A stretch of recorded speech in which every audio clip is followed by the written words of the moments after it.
Nah ini adalah untuk materi kedua. Jadi ini lebih banyak membahas tentang kaitan bumi dengan benda langit lain yang ada di luar bumi. Jadi ini mungkin agak lebih ke astronomi ya.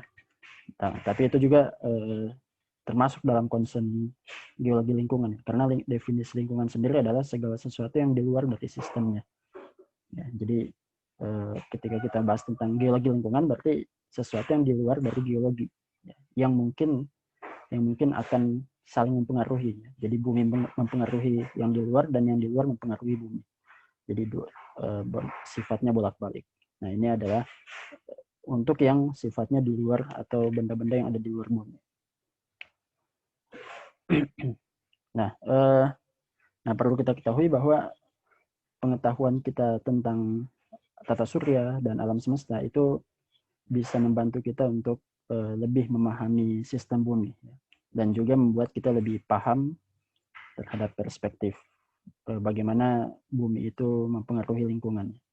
Nah, kalau misalnya kita flashback ke kuliah paleontologi ya, di kuliah paleontologi kan kita dengar cerita tentang bagaimana pembentukan bumi ya zaman Archean, kemudian masuk ke Proterozoik, perkembangan semuanya. Jadi semuanya itu sifatnya berkembang, jadi evolutif.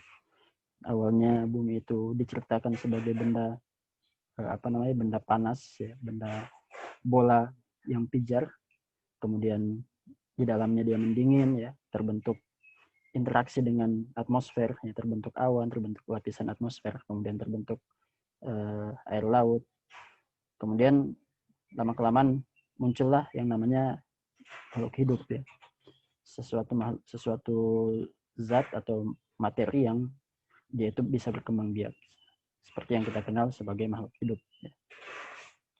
Dan kemudian dari situ nah nanti kita tahu juga ya kenapa ada namanya Paleozoikum, ada Mesozoikum, ada Kenozoikum. Nah itu kan semuanya kaitannya dengan perubahan kehidupan secara drastis. Jadi kalau dari Paleozoikum ke Mesozoikum itu kan ada perubahan ketika Pangea terbentuk. Ya. Nah itu kemudian bisa dibilang merubah konfigurasi makhluk hidup ya, yang dahulu berpusat di ocean, di laut, hewan-hewan laut cukup melimpah, kemudian berubah menjadi kehidupan darat. Ya. Zamannya reptil, kemudian berkembanglah dinosaur, kemudian berkembang sampai kemudian terjadi mass extinction, terjadi kepunahan massal. Nah, itu kan kepunahan massal kan kaitannya dengan tata surya, dengan kegiatan atau dengan proses alam yang di luar bumi. Nah, disitulah kemudian ada urgensitasnya, signifikansinya kenapa kita harus memahami tentang tata surya. Karena ya berkaitan dengan lingkungan, sangat-sangat berkaitan. Bahkan dampak dari gagalnya kita memahami tata surya itu bisa menghasilkan suatu kepunahan massal. Akibatnya bisa sangat besar ya. Oke, nah ini jejak-jejak penjelajahan atau jejak-jejak pencarian manusia terkait dengan apa itu tata surya. Ya, salah satunya adalah dengan berangkat ke bulan. Berangkat ke bulan itu adalah salah satu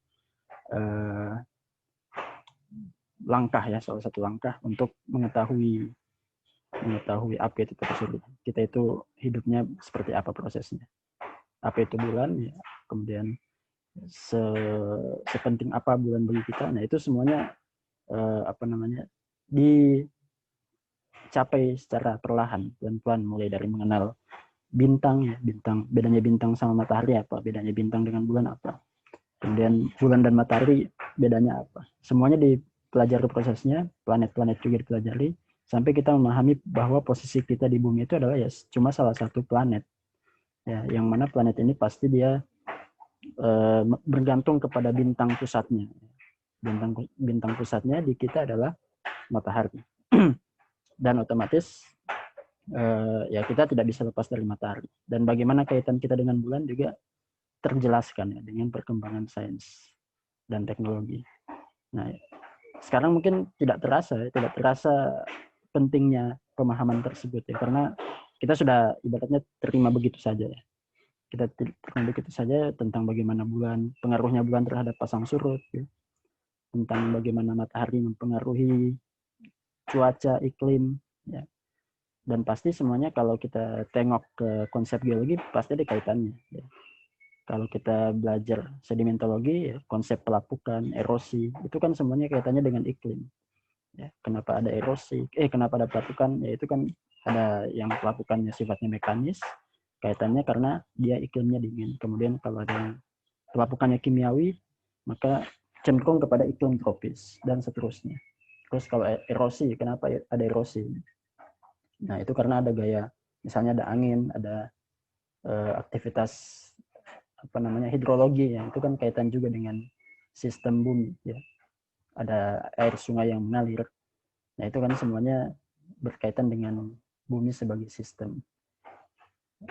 Begitu juga dengan konsep-konsep yang lain, konsep paleontologi, ya, konsep-konsep bagaimana persebaran fosil, itu kan semuanya berkaitan dengan iklim, yang mana iklim itu ya pengendali utamanya adalah matahari. Jadi memang tidak kita harus paham bagaimana matahari itu berperan terhadap bumi. Kalau bulan ya kaitannya dengan pasang surut, ya, pasang surut. Pasang surut itu kan bisa kita lihat ya buktinya misalnya dalam endapan sedimen. Nah itu kan bisa terlihat ya, endapan tidal bisa terlihat pada rekaman sedimen. Nah ini pentingnya, jadi kita tidak bisa hanya fokus kepada bumi, kepada batuan yang kita sering pelajari, tapi juga harus paham penjelasan konsep yang berkaitan dengan benda-benda langit selain bumi, ya. Nah ini adalah usaha yang lain ya, yang dilakukan oleh manusia untuk mendapatkan pemahaman, ya, mendapatkan pengetahuan terkait dengan alam semesta yang lebih luas, ya. Jadi digunakanlah alat-alat canggih, ya, dan alat-alat baik itu di space, di ruang angkasa maupun di bumi, yang alat-alat ini membuat kita paham terkait dengan bagaimana alam semesta itu terbentuk, bagaimana alam semesta itu bekerja, proses-proses yang terjadi di alam semesta, ya. Yang gambar ini adalah ya HST, ya, Hubble Space Telescope, ya. Ini adalah teleskop yang bisa menangkap cahaya atau gelombang yang sangat panjang, ya. Gelombang panjang bisa didapat. Jadi kita bisa mendapatkan gelombang-gelombang dari objek yang sangat jauh, ya. Objek-objek yang sangat jauh.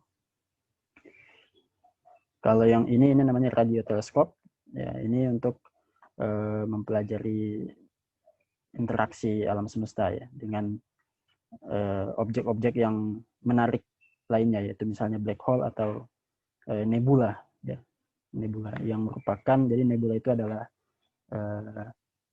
semacam awan, ya, awan kosmik yang merupakan cikal bakal dari bintang, ya. Jadi dia ibaratnya tahap sebelum terbentuknya bintang, jadi bentuknya nebula. Oke, ini juga bagaimana kita memahami alam semesta, ya, memahami universe dengan lebih luas. Jadi dengan teleskop yang sangat canggih, kita bisa mendapatkan berbagai macam image dengan berbagai rentang panjang gelombang. Jadi kalau masih ingat di fisika ada spektrum elektromagnetik, ya, kita bisa dapatkan gambar dari cahaya-cahaya dengan panjang gelombang yang berbeda-beda. Misalnya ya untuk gelombang radio yang terlihat adalah bentuknya seperti ini. Untuk gelombang panjang radio kontinum panjangnya seperti ini. Kemudian ini gelombang optik, gelombang cahaya tampak, ya, visible light, ya, yang terlihat adalah seperti ini. Nah, untuk yang chandra X-ray ini untuk gelombang elektromagnetik yang panjang gelombangnya setara dengan panjang gelombang X. Jadi pendek sekali, gelombang pendek. Nah, ini kemudian biasanya kita lihat dalam satu gambar seperti ini. Ya. Jadi dalam satu gambar ini kita bisa lihat spektrum elektromagnetik yang berbeda-beda. Dan spektrum elektromagnetik ini dipancarkan oleh sumber yang berbeda-beda pula. Nah, jadi dari satu titik kita bisa lihat ini ada banyak sekali objek yang saling overlapping di sini. Mungkin yang dekat akan menunjukkan gelombang yang lebih pendek ya, misalnya dengan gelombang X-ray. Kemudian yang lebih jauh menunjukkan yang gelombang radio yang warna merah. Jadi kita bisa mengidentifikasi beberapa objek dengan melihat cahaya ini. Dan ini bisa dipisahkan akibat adanya atau atas peran dari teleskop.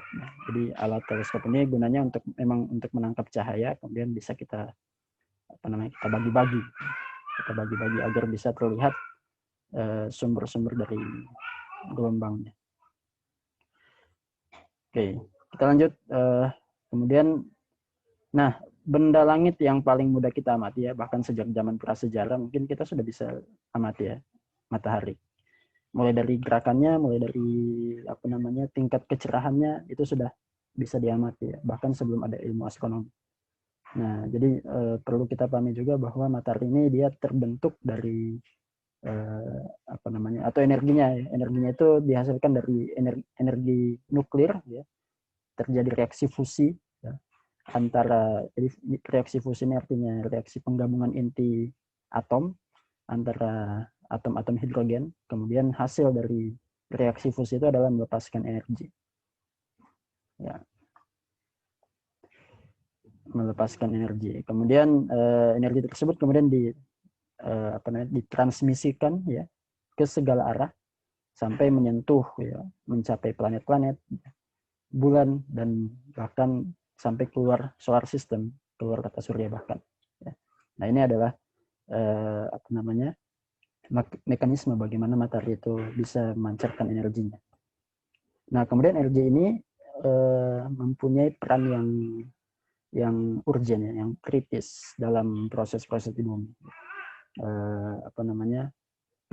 Terhadap makhluk hidup ya sudah barang tentu kita butuh dengan organisme autotrof ya, yang bisa menghasilkan energi sendiri kemudian melepaskan oksigen, yang mana oksigen ini yang kita gunakan untuk membakar ya, membakar bahan makanan yang di dalam tubuh kita. Nah, jadi ibaratnya ya tanpa cahaya matahari kita tidak bisa hidup artinya kan. Sampai oksigen saat ini itu kan adalah hasil dari akumulasi oksigen yang terbentuk di masa lampau. Jadi persentase oksigen saat ini adalah 21%. Nah, itu tidak muncul tiba-tiba, tapi itu berkembang. Karena pada saat waktu bumi baru terbentuk, oksigennya masih minim sekali. Makanya bahkan bisa diduga ya kenapa makhluk hidup yang kompleks, yang tingkat tinggi itu baru munculnya di akhir-akhir masa sejarah geologi ya. Atau bisa dibilang mamalia itu kan munculnya relatif baru pada saat Kenozoikum ya, berkembang pesatnya. Karena apa? Karena ya oksigen baru bisa cukup dengan kebutuhan mamalia pada saat itu 65 juta tahun yang lalu. Ya, kemudian energi matahari juga mempengaruhi proses yang ada di hidrosfer ya, di lautan. Arus laut yang gunanya itu untuk meratakan suhu laut ya. Karena kita tahu kan bumi kan ada kutubnya, yang mana kutubnya itu pasti memiliki suhu yang sangat rendah. Tapi kenapa tidak menjadi es di bagian kutub? Karena selalu ada sirkulasi ya. Ada sirkulasi yang membuat es di kutub itu atau air laut di kutub itu tidak terlalu dingin, karena dia terjadi perpindahan panas dari ekuator pindah ke kutub, sehingga proses hidrosfernya bisa tetap berjalan. Kemudian atmosfer ya, terutama atmosfer ya, angin, awan, hujan itu tidak mungkin terbentuk tanpa adanya evaporasi, tanpa adanya penguapan, dan penguapan itu pasti dipengaruhi oleh matahari. Ya, mudah-mudahan bisa dipahami ya terkait dengan peran matahari ini dalam bumi sebagai sistem. Nah, ini reaksi nuklir matahari yang terjadi. Jadi gunanya itu adalah untuk membentuk atau menghasilkan energi.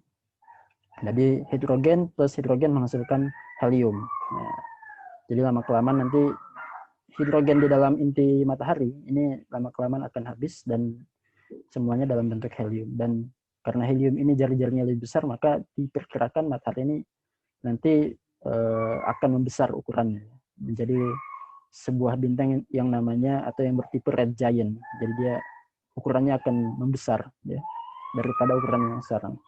Ketika apa? Ketika bahan bakarnya yaitu hidrogen itu habis dan berubah menjadi atom-atom yang lebih besar, helium ya. Nanti helium juga melakukan reaksi fusi menghasilkan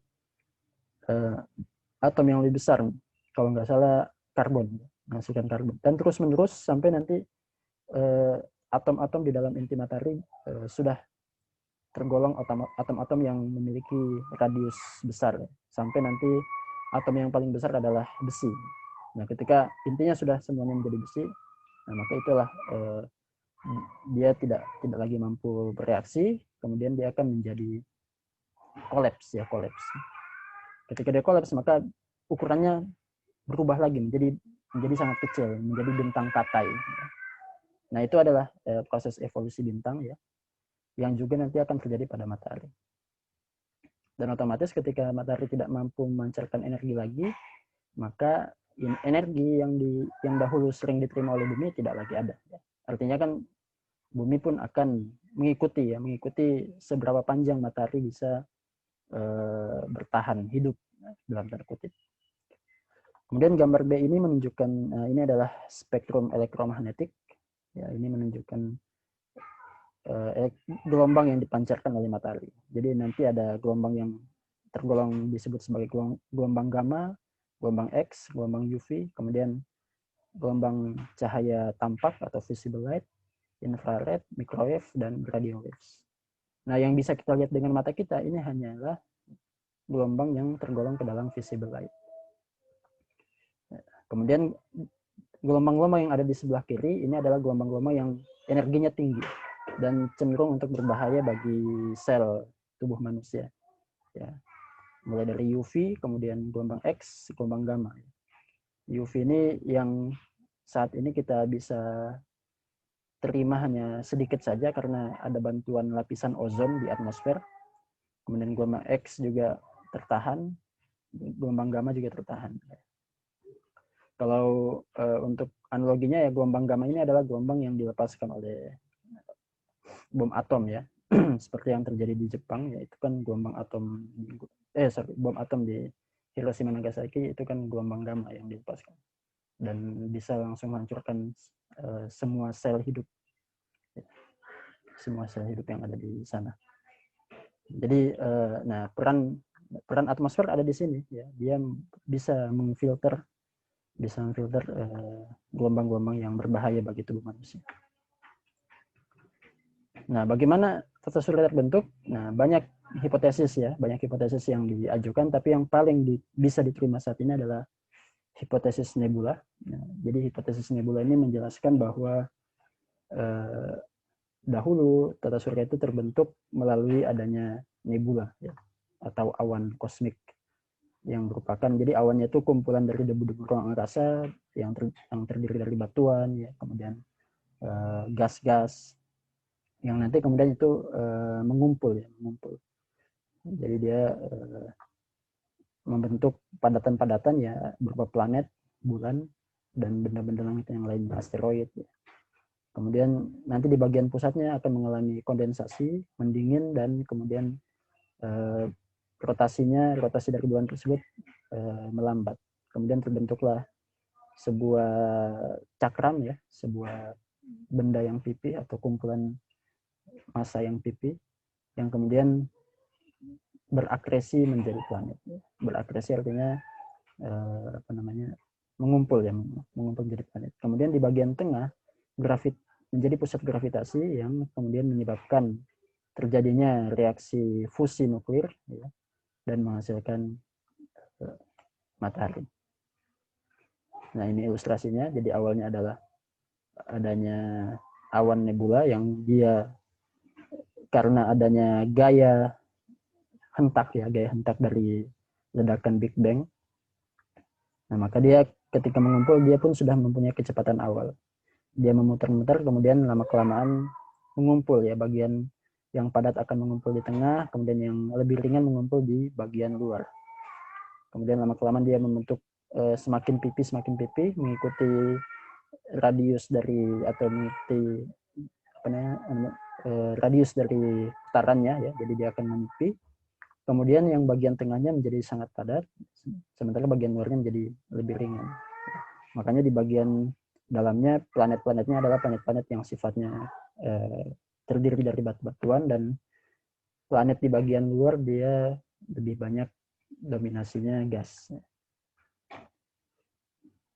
Nah, ini kurang lebih bagaimana penjelasan hipotesis nebula itu menghasilkan kompleks tata surya yang di tengah-tengahnya ada bintang yang namanya matahari.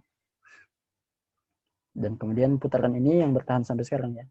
Sifat putarannya adalah counterclockwise, jadi berlawanan arah jarum jam. Kalau dilihat dari kutub utara dari matahari.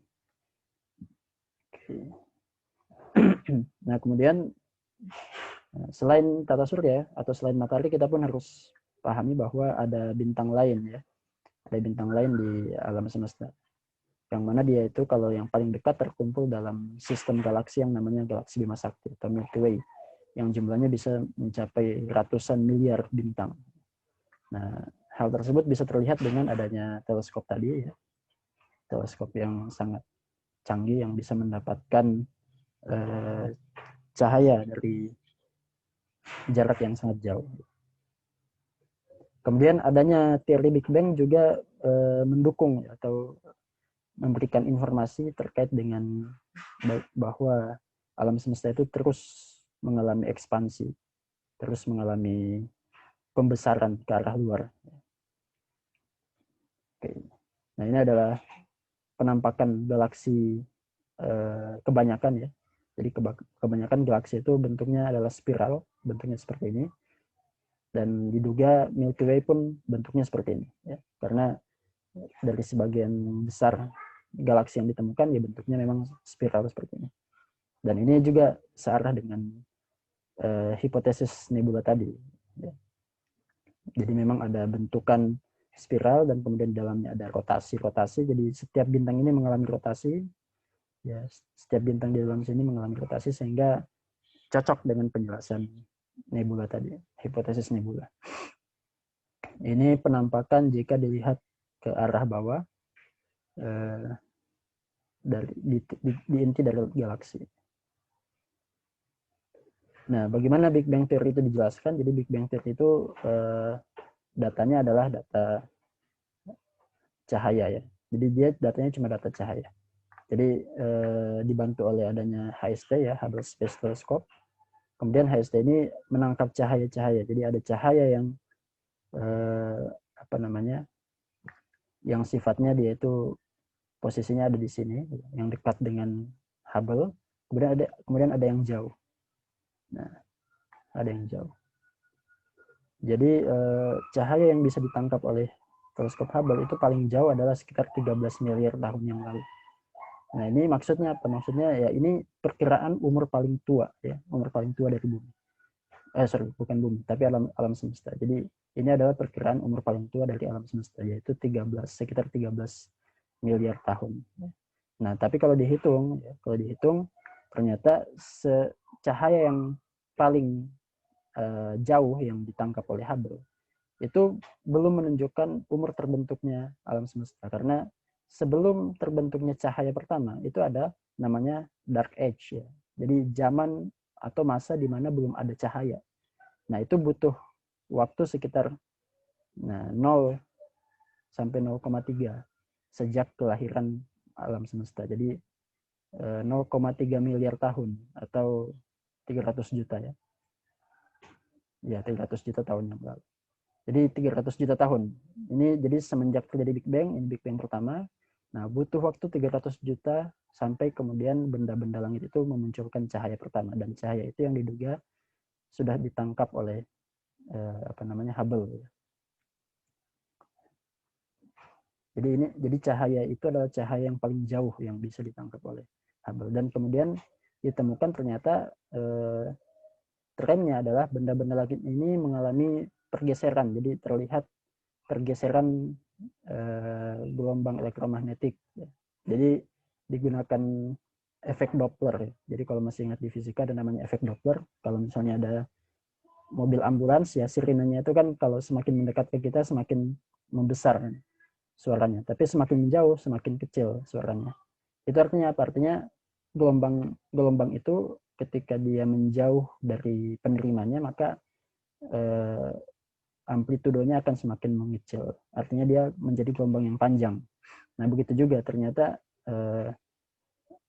galaksi-galaksi ini atau bintang-bintang ini ternyata mengalami kecenderungan berubah. Jadi dia seiring berjalannya waktu, dia semakin menjauh dengan teleskop kita. Artinya apa? Artinya terjadi ekspansi. Dia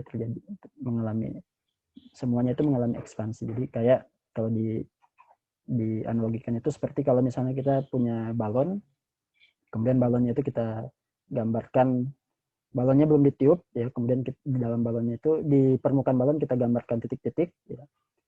Kemudian ketika kita tiup balonnya, maka seiring dengan membesarnya balon, maka jarak antar titik pun semakin menjauh satu sama lain. Nah, begitu pula dengan penjelasan terkait dengan Big Bang ini. Jadi efeknya bisa terlihat. Jadi jarak antar galaksi itu semakin menjauh satu sama lain.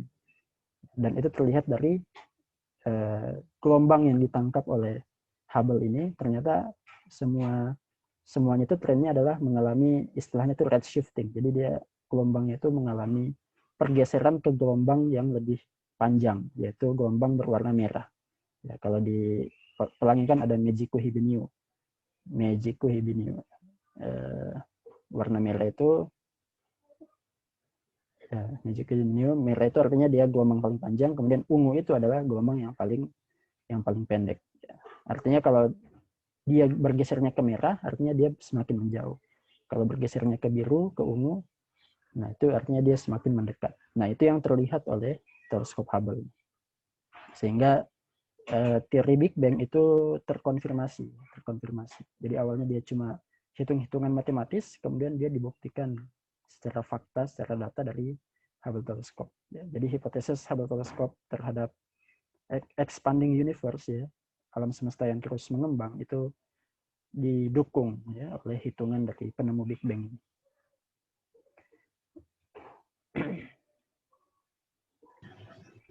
Oke, kemudian bagaimana dengan kaitan dengan kehidupan di bumi? Ya? Nah, kehidupan di bumi yang paling tua yang terekam, ya, dalam batuan di bumi itu diduga tergolong ke dalam bakteri yang sifatnya ekstremofil. Ini dari kata ekstrim, ya, karena dia bisa hidup di lingkungan yang ekstrim, yang minim oksigen, ya, kemudian dia suhunya panas pada waktu itu. Jadi ini adalah kehidupan pertama yang terbentuk. Nah, kemudian ini kemudian, ya, kalau berdasarkan data-data paleontologi ditemukan bahwa ternyata berkembang. Jadi dari awalnya cuma bakteria, kemudian berkembang, terbentuklah hewan laut, ya, kehidupan bermula dari laut, ikan-ikan yang sifatnya belum mempunyai skeleton, kemudian berkembang menjadi ikan-ikan yang mempunyai tulang yang keras, sampai kemudian berkembang menjadi amfibi, reptil, kemudian mamalia, dan seterusnya, ya, dan manusia. Nah, ternyata kehidupan di bumi berkembang seiring dengan apa? Seiring dengan semakin matangnya bumi, ya. Dalam tanda kutip, matang itu artinya semakin layak untuk dihidupi, ya. Habitable, jadi bisa ditinggali oleh makhluk hidup. Nah, kemudian data tersebut mengantarkan para ahli, para ilmuwan untuk mencari bahwa kalau misalnya sejenis bakteri tersebut bisa hidup, ya, di solar system, di tata surya bumi maksudnya, maka mestinya ada semacam standar tertentu yang kalau misalnya ke standar ini kita tempatkan di planet lain, kita bisa menghadirkan atau kita bisa menemukan bekas-bekas kehidupan yang lain. Nah, itulah yang kemudian mengantarkan para ilmuwan untuk mencari bekas-bekas kehidupan lain di planet lain, misalnya di Mars ya, yang katanya pernah terlihat adanya bekas bekas air ya. Kenapa bekas air itu mengindikasikan sebagai tanda-tanda kehidupan? Karena air itu adalah sebuah substansi, sebuah senyawa yang memang pasti dibutuhkan oleh makhluk hidup. Kalau sekarang kita lihat ya, di mana ada air, maka disitulah kehidupan itu bisa muncul. Bahkan kalau misalnya kita punya suatu biji kecambah, misalnya kita taruh di atas tisu basah sekalipun, tisu yang dibasahi ya, itu bisa tumbuh kecambah karena memang air ini adalah inti kehidupan. Maksudnya dia yang paling tidak bisa dilepaskan dan tidak bisa digantikan oleh manusia, oleh siapapun ya. Jadi manusia dan makhluk lainnya lah.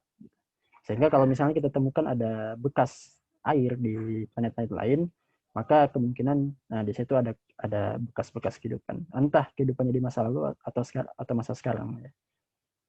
Tapi kalau misalnya kelihatannya cuma di masa lalu, artinya ya mungkin kehidupan di masa lalu bisa ada, tapi di masa yang sekarang atau akan datang ya itu masih jadi pertanyaan ya. Oke. Nah, ini adalah habitable zone. Jadi habitable zone itu adalah zona di mana makhluk hidup itu bisa hidup ya. Utamanya adalah hewan-hewan yang strukturnya kompleks ya, atau makhluk hidup yang strukturnya kompleks. Nah, ini dibatasi, jadi habitable zone itu zona di tata surya yang membatasi daerah-daerah yang bisa kira-kira itu cocok untuk ditinggali. Dia tidak terlalu dekat dengan matahari dan juga tidak terlalu jauh dengan matahari. Jadi pas gitu. Pas untuk membuat H2O atau air itu menjadi dalam kondisi cair. Nah, dia tidak terlalu panas dan juga tidak terlalu dingin. Nah, bumi adalah habitable zone yang utama. Nah, apakah di sekitarnya bisa muncul? Nah, itu yang kemudian menjadi pencarian para ilmuwan, utamanya ahli astronomi.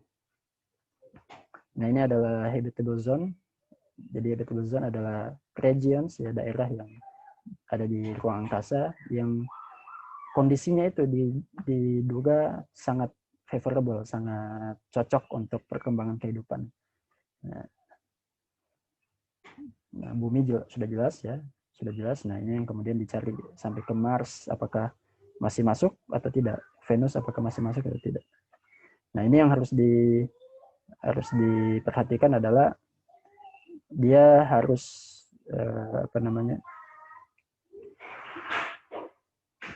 dia harus terselamatkan ya dari radiasi kosmik, yang mana itu bisa berbahaya juga bagi makhluk hidup. Jadi dia harus bisa, yang pertama tadi harus bisa mengandung air ya.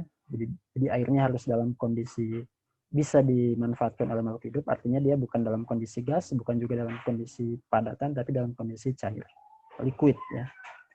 Kemudian juga dia terselamatkan dari adanya bahaya-bahaya kosmik, ya. Entah itu sinar gamma, ya, sinar X, atau radiasi-radiasi lain. Ya. Nah, ini bekas kehidupan yang diduga ada di Europa. Europa itu adalah salah satu bulan dari planet Jupiter ya, yang saat ini sudah yang tertutup oleh lapisan es. Nah, di sini terlihat adanya bekas-bekas semacam fosil jejak ya, trace fosil, yang menunjukkan adanya seretan, adanya goresan dia di bagian permukaan es tersebut. Nah, ini diduga ini merupakan bekas-bekas dari makhluk hidup.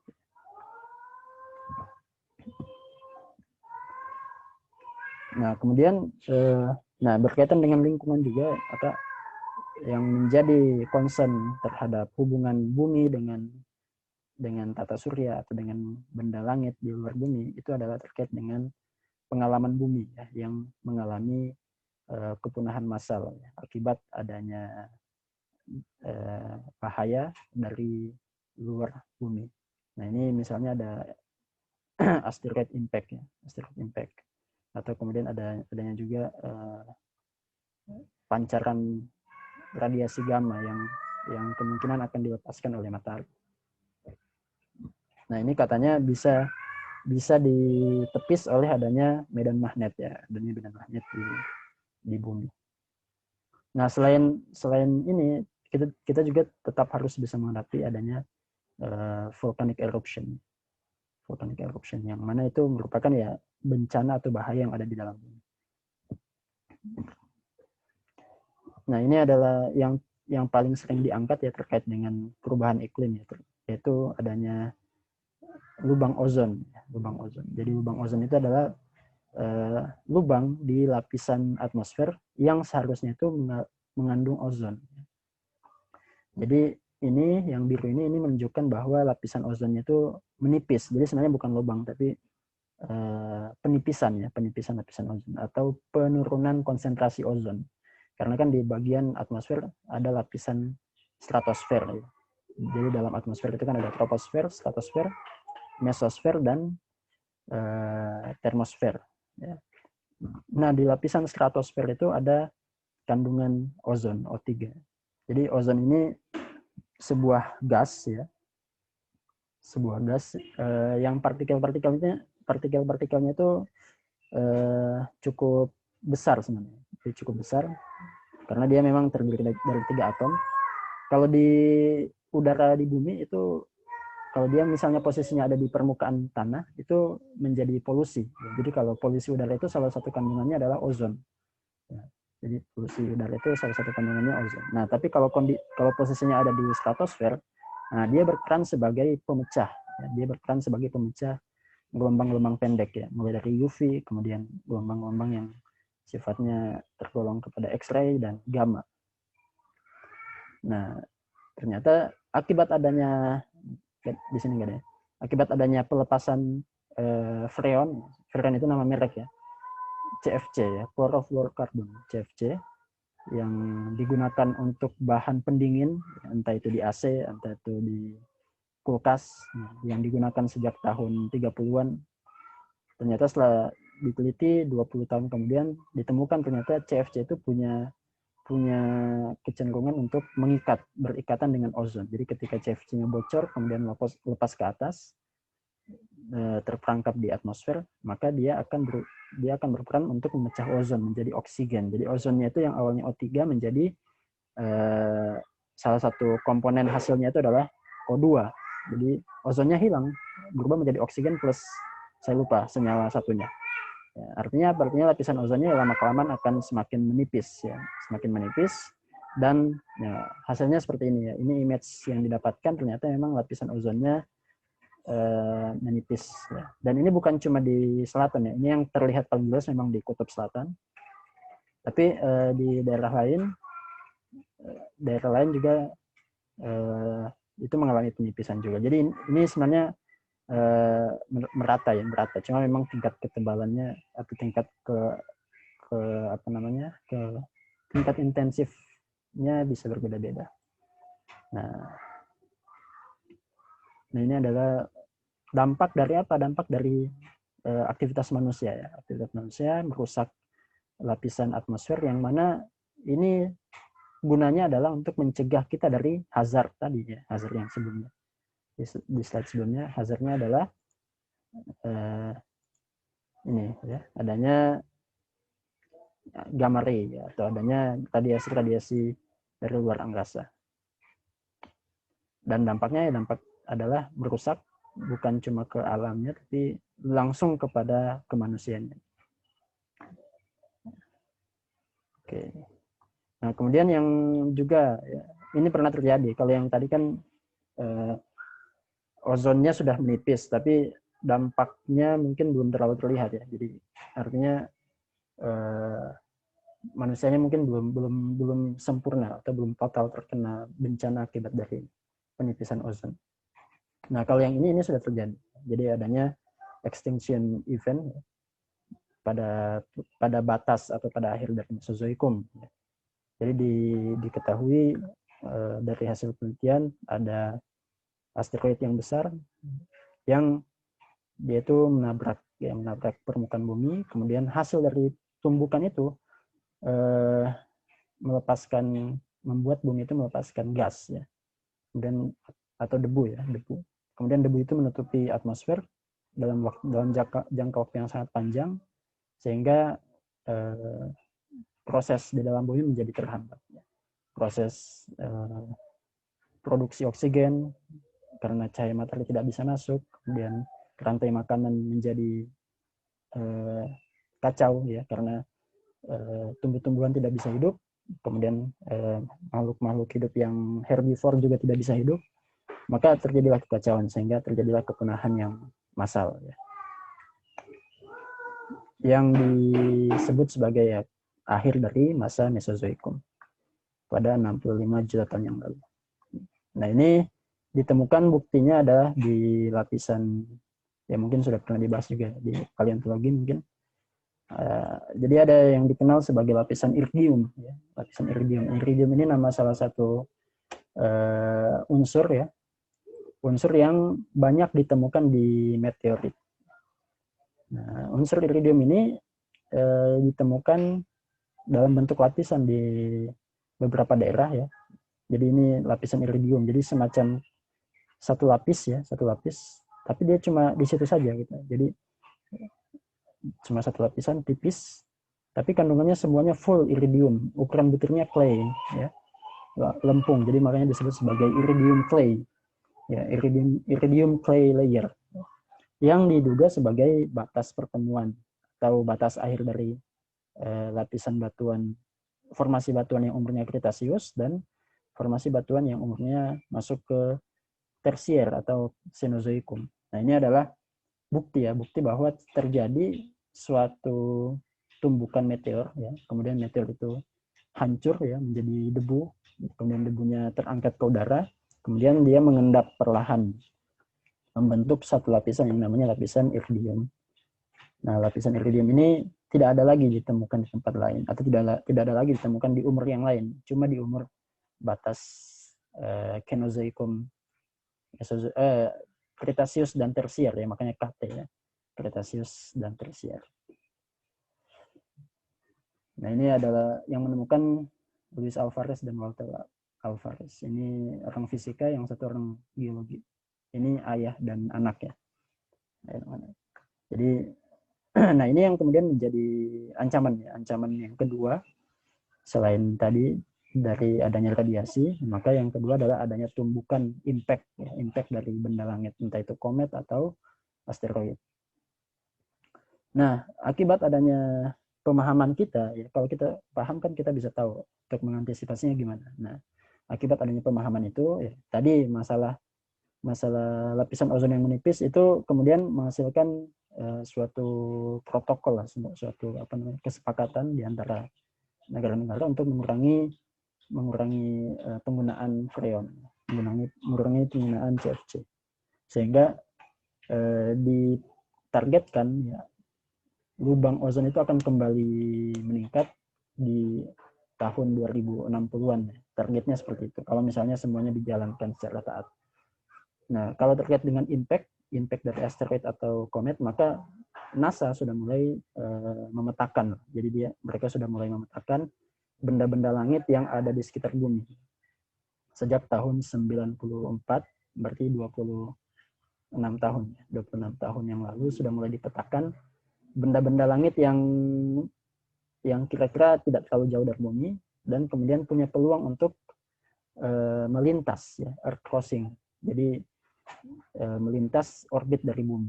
Yang mana kalau dia punya potensi untuk melintas dari bumi, maka otomatis juga bumi punya peluang untuk ketemu ya, punya peluang untuk ketemu dengan benda langit tersebut ya.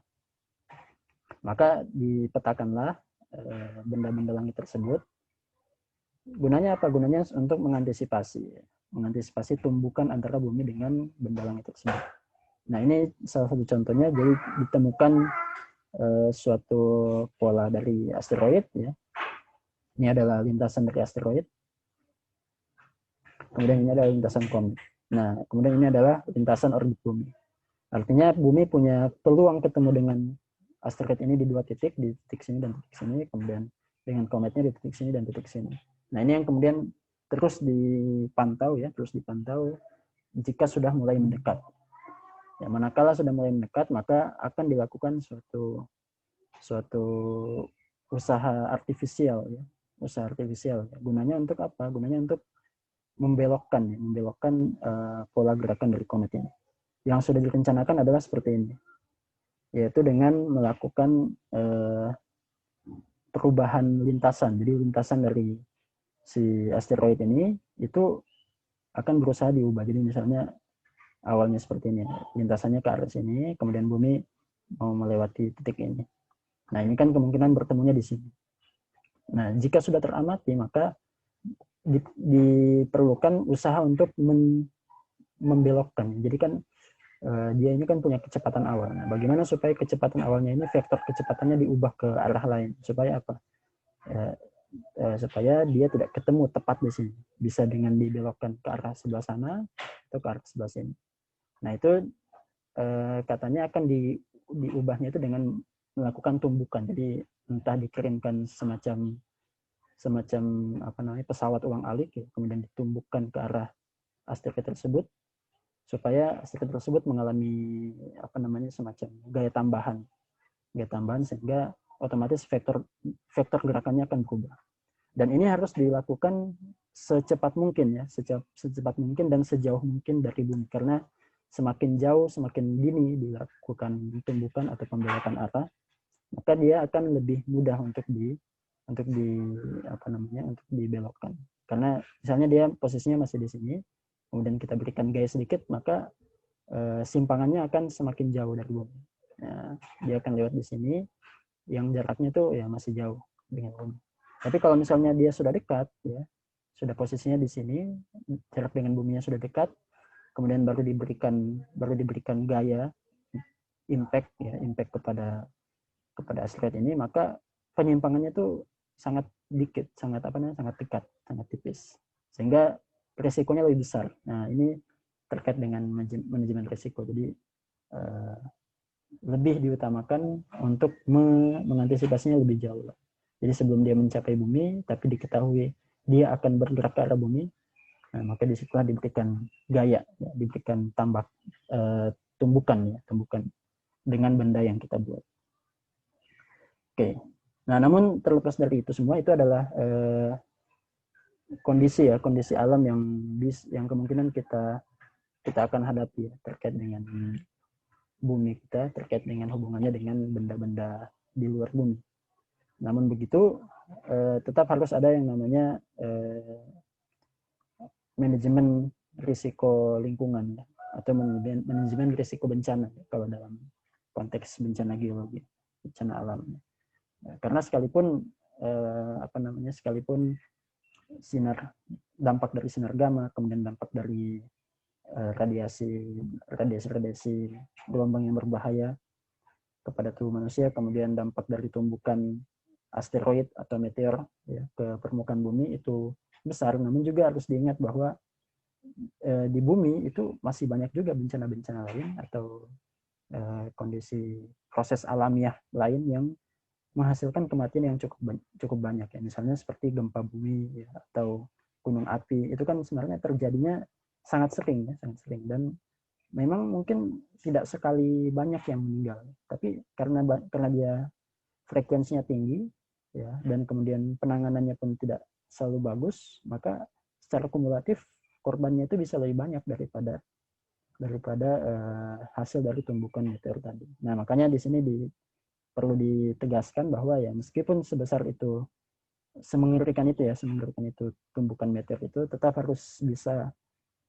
melakukan suatu langkah antisipasi, langkah manajemen yang baik supaya si bencana ini itu baik yang di dalam bumi maupun yang dari luar bumi tetap diatur dengan baik ya. Jadi kita tidak berlebihan juga menanggapi bencana dari luar tadi, tapi juga kita secara proporsional ya melihat ya yang mana yang paling besar probabilitasnya.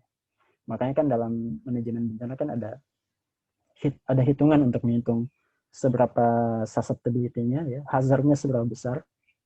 Kemudian yang kedua probabilitasnya ya, tingkat kejadiannya besar atau tidak ya. Kalau gempa bumi itu tingkat kejadiannya besar karena setiap tahun pasti ada, ya pasti ada. Setiap tahun pasti ada gempa. Meskipun lokasinya mungkin pindah-pindah. Nah, tapi kan semuanya kan manusia, ya semuanya berdampak kepada manusia, maka harus diperhatikan.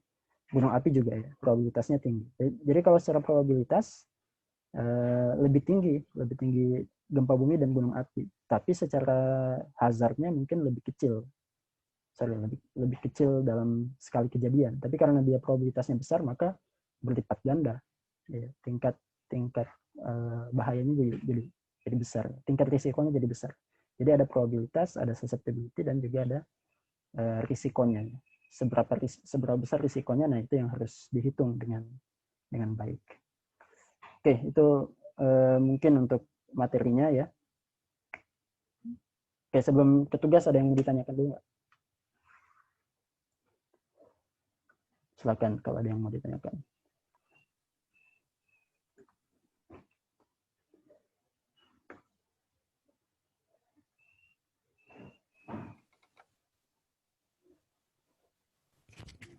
Pak, mau nanya Pak.